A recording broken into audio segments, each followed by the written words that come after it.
Hello అందరికీ. Welcome to Shennu vlogs. ఈరోజు వచ్చేసి నూనె కర్రీ అయితే చేస్తున్నాను నా స్టైల్‌లో. చాలా సింపుల్‌గా అయితే చేసేసుకోవచ్చు. ఈజీగా కూడా ఉంటుంది. కొత్ బ్యాచిలర్స్ వంట రాని వాళ్ళు కూడా చాలా ఈజీగా అయితే చేసేసుకోవచ్చు. ఇలా సింపుల్‌గా నూనె కర్రీ. దీనికోసం ముందుగా వచ్చేసి ఒక ప్యాన్ తీసుకోవాలి. ఇందులో అయితే ఆయిల్ అయితే వేస్తున్నాను. నార్మల్‌గా నూనె కొద్దిగా ఆయిల్ అయితే ఎక్కువే వేయాలి. నేనైతే అంత ఎక్కువేం వేయట్లేదు. నార్మల్‌గా అయితే వేస్తున్నాను. ఎందుకంటే ఆయిల్ ఎక్కువ తినడం కూడా హెల్త్‌కి మంచిది కాదు కదా! అందుకనేసి చాలా తక్కువైతే వేశాను నూనె. ఇందులోనే ఆవాలు, జీలకర్ర అయితే వేస్తున్నాను. హాఫ్ టేబుల్ స్పూన్ వేస్తే సరిపోతుంది ఆవాలు, జీలకర్ర. ఇందులోకి ఒక ఉల్లిపాయ అయితే కట్ చేసి అయితే వేస్తున్నాను. ఒకటైతే సరిపోతుంది. చిన్న ముక్కలుగా చేసేసుకొని అలాగే ఒక ఎండుమిర్చి కూడా వేస్తున్నాను. ఇవన్నీ బాగా ఫ్రై చేసేసుకోవాలి. ఇందులో మీరు కరివేపాకు కూడా వేసుకోవచ్చు. నా దగ్గర లేదు అందుకే ఇప్పుడైతే వేయట్లేదు. నేనైతే అలాగే చేస్తున్నాను. దీనికైతే మసాలా ప్రిపేర్ చేసుకోవాలి. ఈ మసాలాకొచ్చేసి ఎర్రగడ్డ, తెల్లగడ్డ అలాగే కొద్దిగా కొబ్బెర, ధనియాల పొడి, కారం పొడి, అలాగే కొద్దిగా కొత్తిమీర, చెక్క, లవంగం వేసి మిక్సీ అయితే పట్టేసాను దీన్ని. ఈ పేస్ట్ వచ్చేసి ఇది బాగా ఫ్రై అయిపోయిన తర్వాత ఆనియను ముందుగానే వంకాయలు కట్ చేసేసుకొని ఆ మసాలా వచ్చేసి వంకాయలలో పెట్టేసుకొని అయితే పక్కన పెట్టేసుకోవాలి.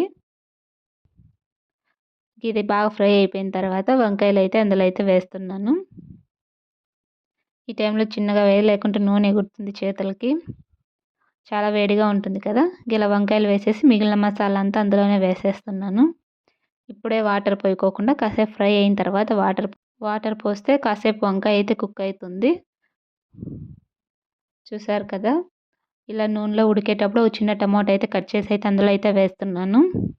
ఒక టమాటా అయితే సరిపోతుంది. మళ్ళీ పులుపు వచ్చేసింది ఎక్కువ టమోటాలు వేస్తే.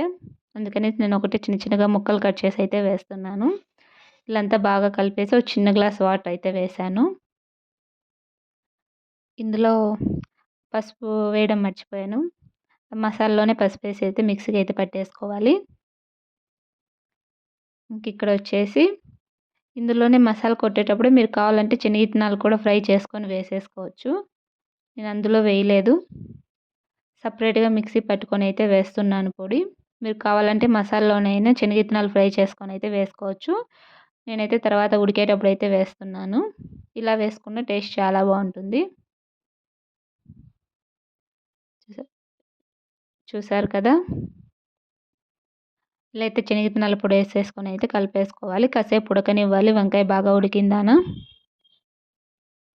ఇలా ఒక 10 మినిట్స్ ఉడికితే సరిపోతుంది. ఇంకా లాస్ట్‌లో ఉడికిన తర్వాత ఇందులోనే కొద్దిగా కొత్తిమీర వేసుకొని కలిపేసుకోవడమే. చూసారు కదా! వంకాయ కర్రీ చాలా సింపుల్ అండ్ ఈజీగా అయిపోయింది. ఈ వీడియో నచ్చితే లైక్ చేయండి, షేర్ చేయండి, కామెంట్ చేయండి, సబ్స్క్రైబ్ చేసుకోండి. Thanks for watching.